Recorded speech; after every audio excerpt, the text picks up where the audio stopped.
Good morning student. एक बार फिर से हम क्लास में आपके सामने हैं और आपको लेसन नंबर 9 के बारे में आज पढ़ाने जा रहे हैं। और आप हमें पूर्ण आशा है, पूरी उम्मीदें हैं कि आप क्लासेस को बड़े ध्यान से सीरियसली होकर और क्लासेस आप ले रहे हैं और उनका यूज आप कर रहे हैं क्लासों का। और जैसा कि आपको पता है कि कोविड-19 के अंतर्गत कई प्रकार से शिक्षा संबंधित अव्यवस्थाएं हमें उत्पन्न हुई है, लेकिन आपको विद्यालय के माध्यम से ये सब सुविधाएं प्रोवाइड करवाई जा रही है और इन क्लासेस का, इन सुविधाओं का आप पूर्ण रूप से उपयोग करें, जिससे कि आपको किसी प्रकार से सब्जेक्ट से संबंधित या क्लास से संबंधित कोई लॉस आपको न उठाना पड़े। तो आज हम यहाँ पर लेसन नंबर 9 पढ़ने जा रहे हैं। लेसन नंबर 9 है आपका समाजवाद, सोशलिज्म। समाजवाद, जैसा कि हम अब तक पढ़ते आए हैं विचारधाराओं के बारे में, तो समाजवाद भी एक ऐसी विचारधारा है जो समाज से संबंधित विचारधारा है, नागरिकों से संबंधित विचारधारा है। अर्थात समाजवाद एक ऐसी विचारधारा है जो लोकतांत्रिक मार्ग को अपनाकर, देखिए ध्यान से सुनिएगा, समाजवाद एक ऐसी विचारधारा है जो लोकतांत्रिक मार्ग को अपनाकर सामाजिक न्याय, आर्थिक न्याय, सामाजिक गरिमा, आर्थिक गरिमा की स्थापना करता है। अर्थात इस विचारधारा के माध्यम से व्यक्ति समाज में रहने योग्य इस प्रकार से बन जाता है जिससे कि उसका समाज में एक रेपुटेशन होती है, एक इमेज उसके समाज में होती है। तो आज हम बात करने जा रहे हैं इसी प्रकार के समाजवाद के बारे में। देखिए अलग अलग विचारकों ने, अलग अलग राष्ट्रीय विचारकों ने, विद्वानों ने समाजवाद को अपने अपने आधार पर परिभाषित करने का प्रयास किया है। अगर हम बात करें यहाँ पर तो समाजवाद का घर जो कहा जाता है, जैसे आपने पढ़ा जॉन लॉक का जो उदारवाद था, उस उदारवाद की उत्पत्ति आपके इंग्लैंड से मानी जाती है। ठीक उसी प्रकार से समाजवाद की उत्पत्ति भी कहां से मानी जाती है? इंग्लैंड से ही मानी जाती है। इंग्लैंड का जो जॉन लॉक था उसके द्वारा उदारवाद की उत्पत्ति हुई थी। ठीक इसी प्रकार से अगर हम बात करें यहाँ पर कि समाजवाद का जन्म कहां से हुआ, तो समाजवाद का जन्म इंग्लैंड से ही माना जाता है। अर्थात समाजवाद का घर उसको कहा जाता है। अलग अलग विचारकों के द्वारा अलग अलग समय पर यहाँ पर समाजवाद को दर्शाने का प्रयास किया गया। जैसे हम बात करें थॉमस मूर की एक पुस्तक थी, थॉमस मूर की एक पुस्तक थी और थॉमस मूर की पुस्तक थी यूटोपिया। इस यूटोपिया नामक पुस्तक में समाजवाद को परिभाषित करने का और उसकी व्याख्या करने का पूर्ण रूप से प्रयास किया गया। अर्थात यूटोपिया नामक पुस्तक में समाजवाद को पूर्ण रूप से समझाने का प्रयास किया गया। इसके बाद अगर हम बात करें न्यू एंड टार्टस, समाजवादी एक विचारों का उल्लेख है जो बैकन के द्वारा लिखित पुस्तक है। न्यू एंड टार्टस का जो है वो बैकन की पुस्तक है, उसमें भी समाजवाद संबंधी विचारधाराओं का प्रतिपादन किया गया है। इसके अलावा अगर हम बात करें और भी कई ऐसे विचारक हुए जिन्होंने अपने विचारों में समाजवाद को एक महत्वपूर्ण स्थान दिया है। भारतीय विचारकों में कुछ विचारकों के नाम आते हैं, जवाहरलाल नेहरू है, राम मनोहर लोहिया है, ऐसे बहुत सारे विचारक हुए जिन्होंने अपने विचारों में समाजवाद को एक महत्वपूर्ण स्थान दिया है। अब बात आती है कि वास्तविकता में समाजवाद की आवश्यकता क्यों पड़ती है और आखिर में समाजवाद है क्या। तो जैसा आपको बताया था, समाजवाद वास्तविकता में है क्या, तो इससे संबंधित बात आपको बताई थी। समाजवाद एक ऐसी प्रक्रिया है, समाजवाद एक ऐसी विचारधारा है जहां पर लोकतंत्र मार्ग को अपनाकर, लोकतांत्रिक मार्ग को अपनाकर आर्थिक न्याय, सामाजिक न्याय की स्थापना करना, आर्थिक गरिमा, सामाजिक गरिमा प्राप्त करवाने की प्रक्रिया को पूरा किया जाता है, वही आपके समाजवाद कहलाता है। और समाजवाद के मुख्य कुछ परिभाषाएं यहाँ पर आपको भी बताई गई थी। अब इसके बाद आता है समाजवाद के प्रमुख तत्व। समाजवाद के प्रमुख तत्व,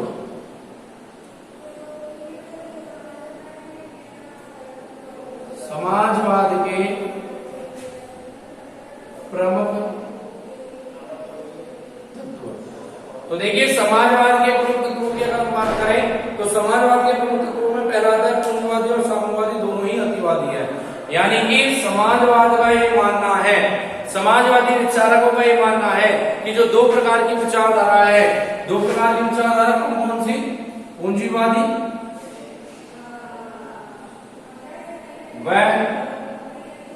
साम्यवादी।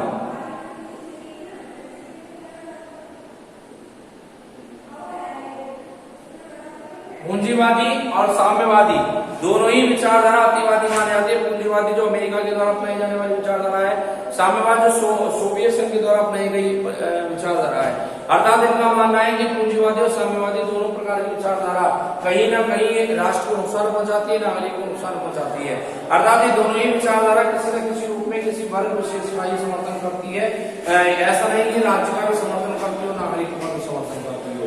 तो ये जो विचारधारा है ये कहीं ना कहीं इन दोनों विचारधाराओं का विरोध करती है।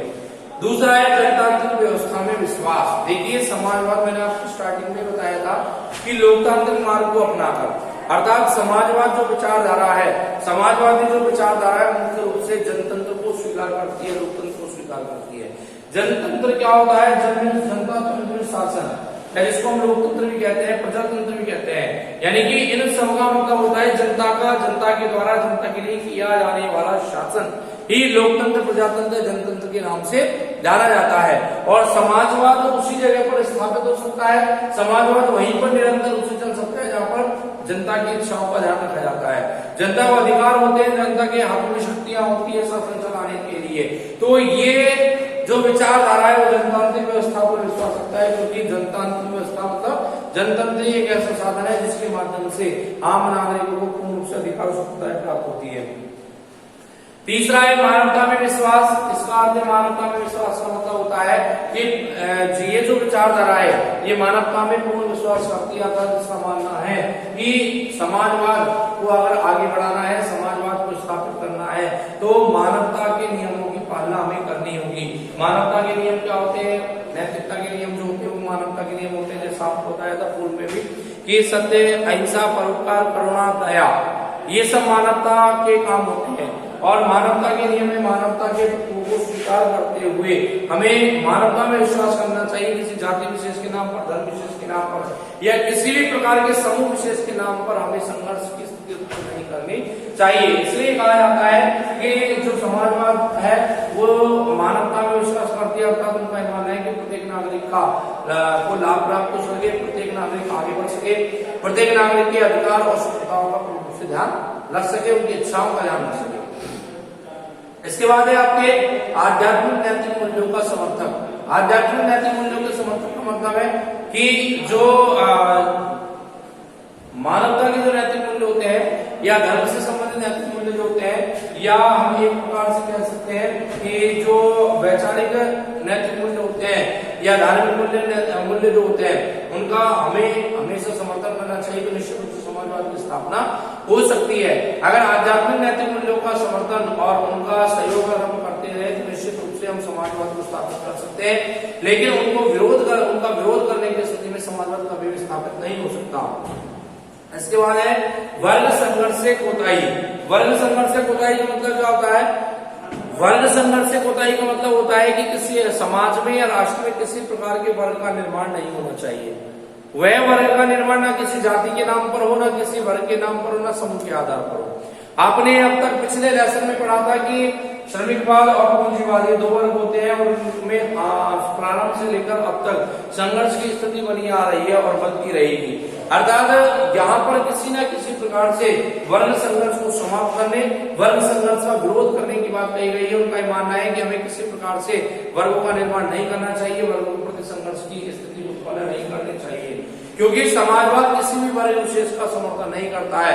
समाजवाद का एक उद्देश्य लोकतंत्र का समर्थन करना, लोकतांत्रिक मार्ग को अपनाना और प्रत्येक नागरिक तक उनके अधिकारों और स्वतंत्रताओं को पहुंचाना। अगर किसी व्यक्ति के अधिकार और स्वतंत्रताओं का हनन हो रहा है, शोषण हो रहा है, तो हमें वो रोकना चाहिए। यही मूल रूप से समाजवाद कहलाता है। आर्थिक राजनीतिक आजादी के हिमायती। हिमायती मतलब पक्षधर। देखिए महत्वपूर्ण बिंदु है आर्थिक राजनीतिक राजनीतिक आजादी।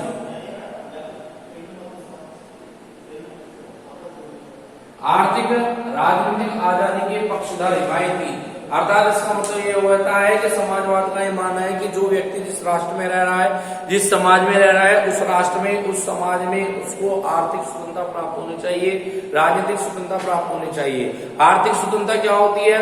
आर्थिक स्वतंत्रता होती है कि व्यक्ति अपने जीवन को संचालित करने के लिए, अपनी आजीविका प्राप्त करने के लिए किसी प्रकार के काम काज को कर सकता है, धनोपार्जन कर सकता है, बशर्ते वह किसी प्रकार से क्या ना हो, वह कानूनी अपराध ना हो।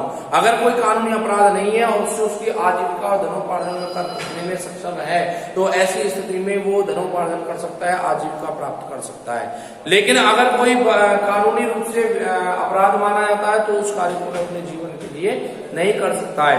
इसके बाद इसमें आर्थिक आजादी में कहा गया है, आर्थिक आजादी का मूल अर्थ होता है कि प्रत्येक व्यक्ति को कार्य करने के समान अवसर प्रदान करना, अर्थात किसी के प्रति कोई भेदभाव ना करना, कार्य करने के लिए समान रूप से अवसर प्रदान करना और फिर उसकी योग्यता और क्षमताओं के आधार पर उसके कार्यों का विभाजन करना और कार्यों का विभाजन करने के साथ साथ उसको वेतन का भुगतान करना। ये आर्थिक न्याय भी कहलाता है, आर्थिक स्वतंत्रता भी कहलाती है।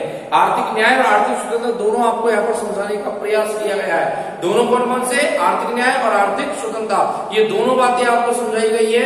आर्थिक आजादी, आर्थिक स्वतंत्रता तो क्या है कि व्यक्ति को अपनी आजीविका चलाने के लिए, धनोपार्जन करने के लिए, सभी प्रकार के कार्यों को आगे बढ़ाने का या आगे करने का क्या होना चाहिए? अवसर प्राप्त होना चाहिए। और प्रत्येक व्यक्ति को उसकी योग्यता और कार्य क्षमता के आधार पर कार्यों का विभाजन होना चाहिए और वेतन का भुगतान उसको होना चाहिए। ये उसका आर्थिक न्याय कहलाता है। तो इस प्रकार से आर्थिक स्वतंत्रता और आर्थिक न्याय दोनों आपका क्लियर है। इसके बाद आता है आपका राजनीतिक स्वतंत्रता प्रत्येक व्यक्ति को मिलनी चाहिए, ऐसा समाजवाद का मानना है। राजनीतिक स्वतंत्रता क्या होती है? देखिए, राजनीतिक स्वतंत्रता का अर्थ होता है एक ऐसी स्वतंत्रता जिसमें प्रत्येक व्यक्ति मतदान करने से लेकर और शासन करने तक की प्रक्रिया में अपना सहयोग दे सकता है, शामिल हो सकता है। चुनाव लड़ने का कार्य है, मतदान करने का कार्य है, किसी पार्टी का प्रचार प्रसार करने की बात अगर आती है या कोई भी ऐसी स्थिति उत्पन्न होती है जहां पर राष्ट्र में शासन चलाने या शासन संबंधित बातों को हमें रखना है, तो उसमें प्रत्येक नागरिक को भागीदारी देने का या भागीदारी करने का अधिकार होना चाहिए। ये उसकी राजनीतिक स्वतंत्रता है। ऐसा नहीं कि किसी व्यक्ति को डरा धमकाकर उसके राजनीतिक गतिविधियों में शामिल होने से उसको रोक लिया जाए। तो इस प्रकार से यहाँ आर्थिक और राजनीतिक आजादी के बारे में समाजवाद ने लिखा है। और अगर ये सब बातें जो आपको बताई जा रही है, आगे कुछ और बिंदु बताए जाएंगे, तो ये सब बिंदु जो आपको बताए गए हैं और अगर इनको प्रत्येक राष्ट्र में समाज में अपना लिया जाता है, स्वीकार कर दिया जाता है, तो निश्चित रूप से समाजवाद की स्थापना हो जाती है। और अगर ऐसा करने में हम सक्षम नहीं है, अगर ऐसा करने में सफल नहीं हो पाते हैं, तो समाजवाद की स्थापना भी कभी नहीं हो सकती। अर्थात समाजवाद की स्थापना ऐसी कंडीशंस में ही हो सकती है, ऐसी स्थितियों में ही समाजवाद स्थापित हो सकता है जब प्रत्येक नागरिक को स्वतंत्रता और अधिकार प्राप्त अगर हो रहे हो। अगर उसको अधिकार और स्वतंत्रता प्राप्त नहीं हो रहे हैं तो ऐसी स्थिति में समाजवाद स्थापित नहीं किया जा सकता। इसलिए कहा जाता है कि समाजवाद को स्थापित करने के लिए हमें मूल रूप से इन सब बिंदुओं पर गौर करना होगा, ध्यान देना होगा। तो निश्चित रूप से अगर हम लोकतंत्र को अपना लेते हैं, लोकतंत्र से संबंधित जो बातें हैं उनको अगर हम अपना लेते हैं और उसी आधार पर अगर हम अपनी शासन व्यवस्थाओं को संचालित करते हैं, तो निश्चित रूप से हम समाजवाद को स्थापित कर चुके हैं। लेकिन अगर ऐसा हम करने में अभी असफल हो रहे हैं, उसको नहीं कर पा रहे हैं, यानी हम समाजवाद की स्थापना नहीं कर सकते। आज अगर हम बात करें समाजवाद की, तो प्रत्येक राष्ट्र समाजवाद को स्थापित करने की बात करता है, लोकतंत्र को स्थापित करने की बात करता है। अगर अभी पूरे विश्व में ये सर्वेक्षण किया जाए कि कौन सी शासन व्यवस्था को ज्यादा समर्थन मिलेगा, तो ऐसी स्थिति में सर्वाधिक समर्थन जो आएगा वो लोकतांत्रिक शासन व्यवस्था का ही आएगा। अर्थात उनका ये मानना है, प्रत्येक राष्ट्र का ये मानना है कि उनके राष्ट्र में लोकतांत्रिक शासन व्यवस्था चलनी चाहिए, क्योंकि भारत में आजादी के बाद से लोकतांत्रिक शासन व्यवस्था चल रही है। भारत जो कि अपने आप में एक बड़ा राष्ट्र है, एक बहुत बड़ी जनसंख्या यहाँ पर रहती है, उसके बावजूद भी आज लगभग 75 वर्षों से, लगभग 74-75 वर्षों से यहाँ पर शासन के अंतर्गत लोकतांत्रिक प्रणाली को अपनाया जा रहा है। अर्थात जब भारत जैसे बड़े राष्ट्र में, बड़ी जनसंख्या वाले राष्ट्र में अगर लोकतंत्र सफल हो सकता है, समाजवाद स्थापित हो सकता है, तो अन्य राष्ट्रों में क्यों नहीं हो सकता? तो ये प्रश्न खड़ा होता है एक विश्व पटल पर, एक विश्व राजनीति के लिए प्रश्न खड़ा होता है कि समाजवाद क्यों और कैसे उसको प्रारंभ करना है, कैसे उसको स्थापित करना है, ये सब बातें हमारे लिए एक बहुत ही महत्वपूर्ण स्थान रखती है। तो ये आज आपके समाजवाद से संबंधित जो बातें थी वो आपको बताई गई। इसमें और भी कई सारी बातें हैं, कई सारे बिंदु आपको बताए जाएंगे। तब तक आप अगली क्लास का इंतजार कीजिए और जो आपको पढ़ाया जा रहा है उसका घर पे सेल्फ स्टडी कीजिए। सेल्फ स्टडी तब तक नहीं करेंगे तो पढ़ाने का जो अर्थ है वो विहीन हो जाएगा, कोई मतलब उसका नहीं निकलेगा। अर्थात हमें एक अच्छी अचीवमेंट अगर लेना है, अच्छी परसेंटेज बनानी, तो अभी से हमें पढ़ाई के प्रति सजग रहना होगा। और ये बहुत सारी बातें आज आपको समाजवाद के अंतर्गत बताई गई, बाकी की बातें आपको अगली क्लास में बताई जाएगी। तब तक के लिए आप इंतजार कीजिए। Okay, thanks for the day.